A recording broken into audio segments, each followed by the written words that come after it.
Hello friends, welcome to Jaggu Vishay official. अगर आपने creativity का पार्ट 1 आसान समझ लिया था तो आज थोड़ा संभल जाइए, क्योंकि पार्ट 2 के क्वेश्चंस में केवल डेफिनेशन याद होना काफ़ी नहीं होगा। कई क्वेश्चंस में ऑप्शंस इतने करीब हैं कि सही आंसर चुनने के लिए पूरा कॉन्सेप्ट समझना पड़ेगा। देखते हैं आज के 20 में से आप कितने सही कर पाते हैं। चलिए शुरू करते हैं। देखिए, आज का हमारा पहला प्रश्न है, एक शिक्षक बच्चों को एक ईंट दिखाकर पूछता है, इसका उपयोग केवल मकान बनाने के अलावा किन किन कार्यों में किया जा सकता है। यह मुख्यतः किस क्षमता का आकलन है। अभिसारी चिंतन कन्वर्जेंट थिंकिंग है, अपसारी चिंतन डाइवर्जेंट थिंकिंग है, अनुकरणात्मक चिंतन इमिटेटिव थिंकिंग है, या फिर स्मृति आधारित चिंतन मेमोरी बेस्ड थिंकिंग है। बताइए क्या होगा इसका सही उत्तर। ऑप्शन नंबर बी सही हो जाएगा इसका, अपसारी चिंतन या फिर डाइवर्जेंट थिंकिंग। जब एक ही वस्तु या समस्या के अनेक संभावित उत्तर या उपयोग खोजे जाते हैं तो अपसारी चिंतन होता है। सृजनात्मकता में यह महत्वपूर्ण भूमिका निभाता है। देखिए अगला प्रश्न हमारा, प्रश्न नंबर 2। दो बच्चों ने एक ही चित्र बनाया। पहले बच्चे ने बहुत अधिक वस्तुएं बनाई जबकि दूसरे बच्चे ने कम वस्तुएं बनाई, लेकिन उसके चित्र में बिल्कुल नए और असामान्य विचार थे। दूसरे बच्चे की कौन सी सृजनात्मक क्षमता अधिक स्पष्ट है।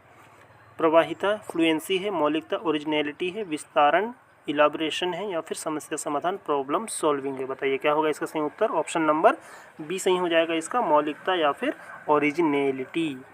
देखिए, नए असामान्य और दूसरों से अलग विचार प्रस्तुत करना मौलिकता कहलाता है। अधिक विचार देना प्रवाहिता से संबंधित होता है। चलिए आगे बढ़ेंगे। प्रश्न नंबर 3 देखिए, एक विद्यार्थी किसी समस्या के समाधान के लिए पहले चित्र बनाता है, फिर तालिका तैयार करता है और अंत में अलग अलग उदाहरणों से समाधान समझाता है। यह व्यवहार किस क्षमता को सबसे अधिक दर्शाता है।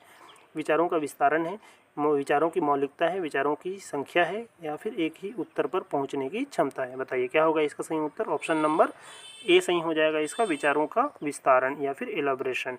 किसी विचार को विस्तार, विवरण और अतिरिक्त तत्वों के माध्यम से अधिक विकसित करना विस्तारण या फिर एलाब्रेशन कहलाता है। चलिए आगे बढ़ेंगे। प्रश्न नंबर 4 देखिए, एक छात्र पहले कहानी लिखते समय गांव की पृष्ठभूमि चुनता है। बाद में उसे लगता है कि भविष्य के किसी अंतरिक्ष नगर की पृष्ठभूमि कहानी को अधिक रोचक बनाएगी और वह अपना दृष्टिकोण बदल देता है। यह किस सृजनात्मक विशेषता का उदाहरण है। प्रवाहिता है, लचीलापन है, मौलिकता है, या फिर विस्तारण है। बताइए क्या है इसका सही उत्तर क्या हो जाएगा। ऑप्शन नंबर बी, लचीलापन या फिर फ्लेक्सिबिलिटी का ये एग्जाम्पल हो जाएगा। परिस्थितियों के अनुसार दृष्टिकोण, विचार या समाधान की दिशा बदल पाने की क्षमता लचीलापन या फिर फ्लेक्सिबिलिटी कहलाती है। चलिए पांचवा प्रश्न देखेंगे। शिक्षक बच्चों को अधूरी कहानी देता है और कहता है कि सभी विद्यार्थी अपनी इच्छा से इसका अलग अलग अंत लिखें। इस गतिविधि का प्रमुख उद्देश्य क्या है। निर्धारित उत्तर तक पहुंचने का अभ्यास, एक रूप लेखन शैली विकसित करना, विविध संभावनाओं पर चिंतन को बढ़ाना, स्मृति के आधार पर कहानी दोहराना। बताइए क्या होगा इसका सही उत्तर, जल्दी से कमेंट कीजिए। ऑप्शन नंबर सी सही हो जाएगा इसका, विविध संभावनाओं पर चिंतन को बढ़ाना। अधूरी कहानी के अलग अलग अंत सोचने से बच्चे एक से अधिक संभावनाओं की कल्पना करते हैं, जो सृजनात्मक चिंतन को बढ़ावा देता है। चलिए आगे बढ़ेंगे। प्रश्न नंबर 6 देखिए, निम्नलिखित में से कौन सी गतिविधि सृजनात्मकता के आकलन के लिए अपेक्षाकृत अधिक उपयुक्त है। सभी बच्चों से एक ही परिभाषा लिखवाना, चित्र देखकर अधिकतम संभावित प्रश्न बनवाना, पाठ के शब्दों को क्रम से याद करवाना, उदाहरणों में सही विकल्प चिन्हित करवाना। बताइए सही उत्तर क्या होगा इसका। ऑप्शन नंबर बी सही हो जाएगा, चित्र देखकर अधिकतम संभावित प्रश्न बनवाना। एक चित्र से अनेक प्रश्न और अलग अलग संभावनाएं उत्पन्न करना प्रवाहिता और अपसारी चिंतन दोनों का आकलन कर सकता है। चलिए आगे बढ़ेंगे। प्रश्न नंबर 7 देखिए, एक विद्यार्थी प्रतिदिन बहुत से नए विचार देता है, लेकिन उनमें अधिकांश विचार पहले से प्रचलित होते हैं। उसके बारे में सबसे उपयुक्त निष्कर्ष क्या होगा। उसकी मौलिकता बहुत अधिक है, उसकी प्रवाहिता अधिक हो सकती है पर मौलिकता आवश्यक नहीं, उसका विस्तारण अधिक होने की संभावना निश्चित है, वह अभिसारी चिंतन नहीं कर सकता। बताइए क्या होगा इसका सही उत्तर। ऑप्शन नंबर बी सही हो जाएगा, उसकी प्रवाहिता अधिक हो सकती है पर मौलिकता आवश्यक नहीं है। अधिक संख्या में विचार देना जो है वो प्रवाहिता होता है, फ्लुएंसी, लेकिन वे विचार नए या असामान्य हो यह आवश्यक नहीं है, इसलिए प्रवाहिता और मौलिकता अलग क्षमताएं हैं। चलिए आगे बढ़ेंगे। प्रश्न नंबर 8 देखिए, किसी विद्यार्थी को बारिश शब्द दिया जाता है, वह कविता, चित्र, वैज्ञानिक प्रयोग और नाटक चारों के माध्यम से अपने विचार प्रस्तुत करता है। यह मुख्यतः किस विशेषता को दर्शाता है। विचारों की एक रूपता, विचारों का लचीलापन, उत्तरों की शुद्धता, स्मृति की अवधि। बताइए क्या होगा इसका सही उत्तर। ऑप्शन नंबर बी सही हो जाएगा इसका, विचारों का लचीलापन। एक ही विषय को विभिन्न दृष्टिकोणों और माध्यमों से प्रस्तुत करना लचीले चिंतन का संकेत है। चलिए प्रश्न नंबर 9 देखेंगे। सृजनात्मक बच्चे के व्यवहार के संबंध में निम्नलिखित में से कौन सा कथन सबसे उपयुक्त है? वह प्रत्येक समस्या का तुरंत सही उत्तर देता है, वह केवल असामान्य व्यवहार करता है, वह परिचित स्थितियों को नए दृष्टिकोण से देख सकता है, वह हमेशा शिक्षक के निर्देशों से अलग कार्य करता है। चलिए बताइए सही उत्तर क्या होगा इसका?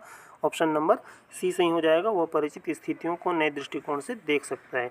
सृजनात्मकता केवल अजीब या अलग व्यवहार नहीं है, सामान्य या परिचित चीज़ों में नई संभावना देखना भी सृजनात्मकता का महत्वपूर्ण गुण है। चलिए आगे बढ़ेंगे। प्रश्न नंबर 10 देखिए। शिक्षक कहता है इस समस्या को हल करने के कम से कम 3 अलग तरीके खोजो और फिर बताओ कि तुम्हें कौन सा तरीका सबसे उपयोगी लगता है। यह गतिविधि किस प्रक्रिया को सबसे बेहतर दर्शाती है?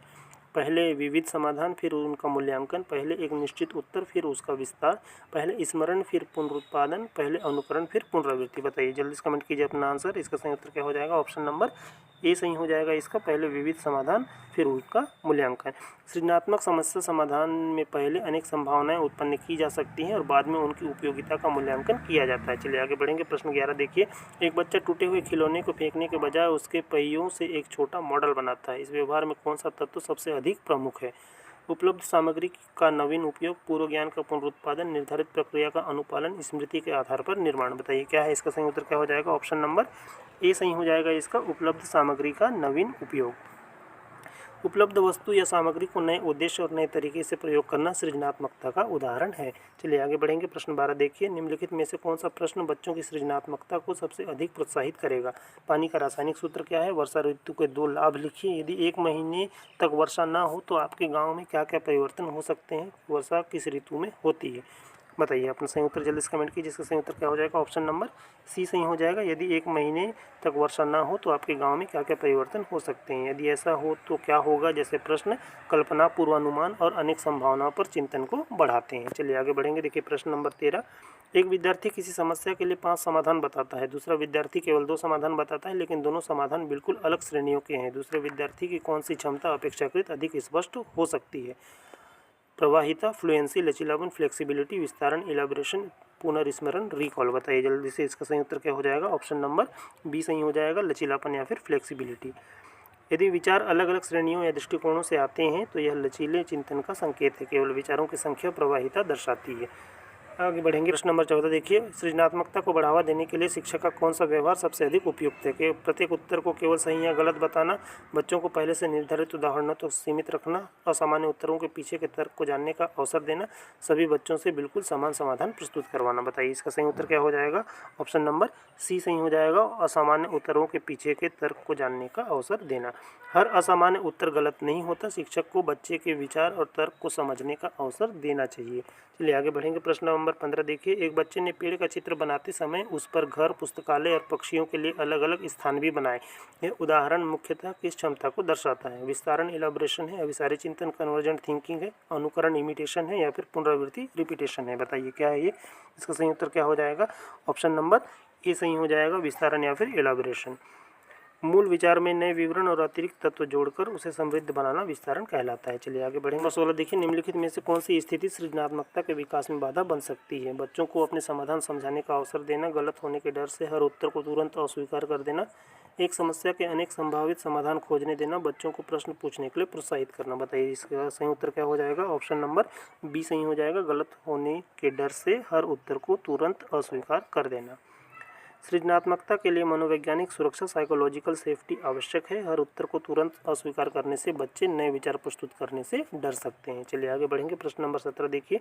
एक शिक्षक समूह कार्य में कहता है कोई भी विचार छोटा या बेकार नहीं है, पहले जितने विचार आएँ उन्हें लिखो, बाद में उनकी उपयोगिता पर चर्चा करेंगे। यह रणनीति मुख्यतः किस चरण को प्रोत्साहित करती है?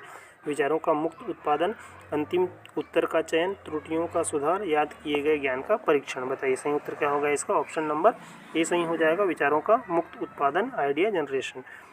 देखिए प्रारंभिक चरण में बिना तुरंत आलोचना किए अधिक से अधिक विचार उत्पन्न करना सृजनात्मक चिंतन की महत्वपूर्ण रणनीति है। आगे बढ़ेंगे। प्रश्न 18 देखिए। सृजनात्मकता और बुद्धि के संबंध में सबसे संतुलित कथन कौन सा है? अधिक बुद्धि होने पर सृजनात्मकता निश्चित रूप से अधिक होती है। सृजनात्मकता और बुद्धि पूर्णतः एक ही क्षमता है। बुद्धि उपयोगी हो सकती है लेकिन सृजनात्मकता को केवल बुद्धि से नहीं समझा जा सकता। सृजनात्मक व्यक्ति को उच्च बुद्धि की आवश्यकता कभी नहीं होती। बताइए इसका सही उत्तर क्या हो जाएगा? ऑप्शन नंबर सी सही हो जाएगा, बुद्धि उपयोगी हो सकती है लेकिन सृजनात्मकता को केवल बुद्धि से नहीं समझा जा सकता।